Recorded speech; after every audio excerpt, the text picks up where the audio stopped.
Hello बच्चों, welcome to my YouTube channel. और आज हम कर रहे हैं क्लास 9 की साइंस की वर्कशीट नंबर 37 जो आपकी आज की यानी कि 28 सितंबर की वर्कशीट है। इसके अंदर जो हमारा मोशन चैप्टर चल रहा है हमने उसकी रिवीजन करनी है और एक सर्कुलर मोशन जो है उसकी बात हम करेंगे, ठीक है, या यूनिफॉर्म सर्कुलर मोशन की बात करेंगे। तो सबसे पहले रिवीजन कर लेते हैं। तो सबसे पहले हमारे पास था कि मोशन क्या होता है। तो जब एक बॉडी जो है, जब एक ऑब्जेक्ट जो है उसकी पोजीशन के अंदर बदलाव आता है, चेंज आता है समय के साथ, तो उसको बोलते हैं क्या, मोशन।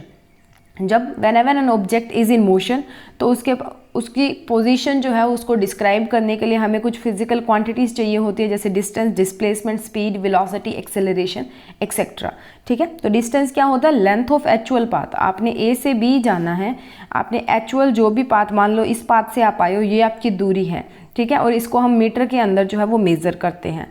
और डिस्प्लेसमेंट क्या होती है, ये सबसे छोटा रास्ता जो आप ए से बी तक जाने के लिए चलते हो उसको बोलते हैं क्या, डिस्प्लेसमेंट, ठीक है। इसको भी मीटर के अंदर जो हम मेज़र करते हैं। उसके बाद में स्पीड होती है, rate of change of position of an object, ठीक है, या आप इसको लिख सकते हो distance upon time is equals to speed, और इसको हम मीटर पर सेकेंड के अंदर मेज़र करते हैं। वहीं पे वेलोसिटी क्या होती है, एक speed in a particular direction. जब एक पर्टिकुलर डायरेक्शन के अंदर हमारी स्पीड आ जाती है तो उसको बोलते हैं हम वेलोसिटी। अगर उसकी कोई भी डायरेक्शन नहीं होती तो वो सिंपल स्पीड होती है हमारे पास, ठीक है। उसके बाद कुछ ग्राफ दिए हुए हैं बेटा आपको। ग्राफ में देखिए क्या दिया हुआ है। पहला है डिस्टेंस टाइम ग्राफ। ये होता है यूनिफॉर्म मोशन का ग्राफ, जब आपकी ओरिजिन से लाइन निकलती है, स्ट्रेट लाइन। जब आपकी डिस्टेंस टाइम ग्राफ में आपकी जो डिस्टेंस वाली लाइन है वो पैरेलल होती है एक्स एक्सिस के, तो आपका ऑब्जेक्ट जो है वो रेस्ट पे होता है। और जब ये आड़ी टेढ़ी लाइन होती है, मतलब सीधी भी नहीं होती और इसके पैरेलल भी नहीं होती, तो हमारे पास होता है नॉन यूनिफॉर्म मोशन, ठीक है। उसके बाद में बात करते हैं एक्सेलरेशन की। तो rate of change of velocity जो होता है उसको बोलते हैं एक्सेलरेशन, और इसको मेज़र करते हैं मीटर पर सेकेंड स्क्वायर के अंदर। ये जो है यहाँ पे आपकी जो वेलोसिटी है वो कांस्टेंट रह रही है, एक जैसी रह रही है, उसके अंदर चेंज नहीं आ रहा है। तो हम यहाँ पे एक्सेलरेशन में चेंज देखते हैं वेलोसिटी के अंदर, तो यहाँ पे चेंज नहीं आ रहा, मतलब नो एक्सेलरेशन। यहाँ पे वेलोसिटी के अंदर चेंज आ रहा है और वो चेंज लगातार बढ़ता जा रहा है, ठीक है, तो इसका मतलब यूनिफॉर्म एक्सेलरेशन और एक्सेलरेटेड मोशन होगा ये हमारा। दूसरा, यहाँ पे वेलोसिटी में चेंज आ रहा है लेकिन वो चेंज लगातार कम होता जा रहा है, यानी कि आपकी वेलोसिटी के अंदर बदलाव जो वो लगातार कम हो रहा है, तो ये होता है नॉन यूनिफॉर्म एक्सेलरेशन, या इसको एक और नाम भी देते हैं, दैट इज रिटार्डेशन, ठीक है। और उसके बाद में एक आपके पास ये भी दिया हुआ है नॉन यूनिफॉर्म मोशन का एग्जाम्पल, ठीक है। उसके बाद में हमने 3 इक्वेशन ऑफ मोशन पढ़ी थी, दैट इज v बराबर u प्लस ए टी। यहाँ पे छोटा v कर लेना बेटा। और उसके आगे है दूसरा s बराबर u t plus half a T का स्क्वायर, और तीसरा है v का स्क्वायर माइनस यू स्क्वायर बराबर 2as या इक्वल टू 2as, जहाँ पे u आपकी इनिशियल वेलोसिटी, v आपकी फाइनल वेलोसिटी, a आपका एक्सेलरेशन, t आपका टाइम और s आपका डिस्टेंस होता है, ठीक है।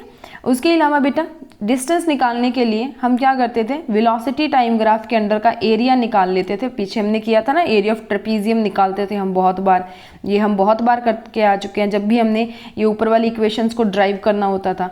तो distance covered by an object किसके इक्वल होता है, area of the selected part of the graph. ये जो पार्ट होगा इसका एरिया अगर आप निकाल लोगे तो आपके पास डिस्टेंस आ जाएगा, ठीक है। उसके बाद है कि जिज्ञासा didi, is there is any situation where the speed of an object is in motion remains constant. Speed जो है एक ऑब्जेक्ट की वो सेम रहे, ठीक है, मोशन जो है वो कांस्टेंट रहे, पर फिर भी एक्सेलरेशन आए, यानी कि आपकी वेलोसिटी जो है वो कांस्टेंट रहे और उसके बाद में भी एक्सेलरेशन आई। ये कब होता है, तो ये कब होता है, जब आप सर्कुलर मोशन के अंदर आते हो। यस, जो ज्ञान, it happens when an object undergoes uniform circular motion if we move a stone tie to a thread. एक आपने क्या करना है, पत्थर को धागे से बांधना और उसको लगातार घुमाना है, ठीक है। अब हम उसको घुमा रहे हैं ना, तो क्या होगा, thread along the circular path while being stationary at a point. आपने एक जगह पे खड़ा रहना है, ठीक है। Its speed remain constant but the direction of the motion will keep on changing. लगातार, जब ये देखो यहाँ पे आपको दिखाया हुआ है कि डायरेक्शन ऑफ मोशन लगातार कभी इधर थी, कभी इधर है, कभी इधर है, कभी इधर है, कभी इधर है। तो वेलोसिटी तो एक जैसी है पर उसकी डायरेक्शन लगातार बदलती जा रही है। डायरेक्शन जब लगातार बदलती जाएगी तो हमारे पास जो है एक्सेलरेशन आएगा, और इस मोशन को बोलते हैं यूनिफॉर्म सर्कुलर मोशन, ठीक है।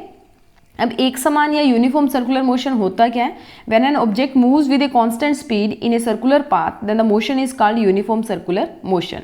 जैसे एक एथलीट है, वो सर्कुलर ट्रैक के ऊपर भाग रहा है, ठीक है, अर्थ के अराउंड कोई मून या सैटेलाइट जो है वो चक्कर लगा रहा है, ठीक है। अब क्या होता है कि ये जो सर्कल वो बनाएगा ना, जो उसका ऑर्बिट होगा या जिस पाथ के ऊपर वो घूमेगा, आपने उसका पेरीमीटर निकालना है, that is equals to 2 pi r, यानी कि 2 पाई इंटू द रेडियस, वो आपको देगी उसकी डिस्टेंस।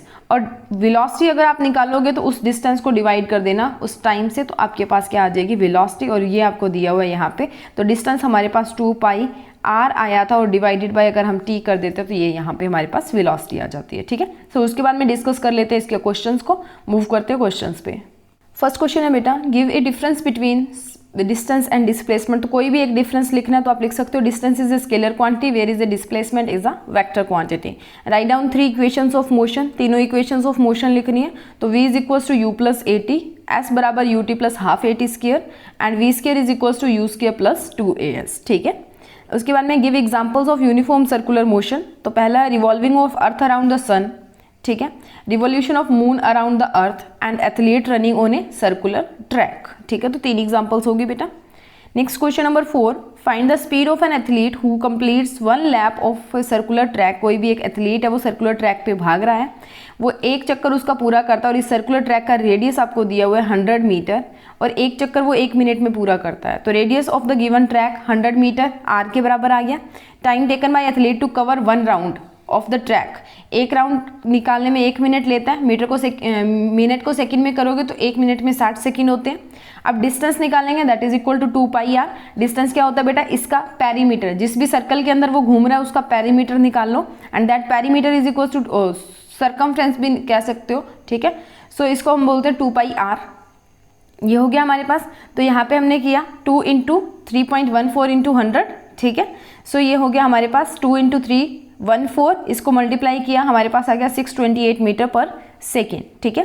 उसके बाद में स्पीड निकालनी है, तो ये डिस्टेंस हमारे पास है, टाइम हमारे पास 60 सेकेंड दिया हुआ था, तो डिस्टेंस अपॉन टाइम किया, हमारे पास 10.46 मीटर पर सेकेंड आंसर आ गया, ठीक है। सो इसी के साथ हमारी वर्कशीट ये खत्म होगी। मैं आपको क्वेश्चन नंबर 4 दिखा देती हूँ, ये रहा question number 4। Next moving on to the question number 3, ये है 3 और 2 number question, and last is first question, ठीक है।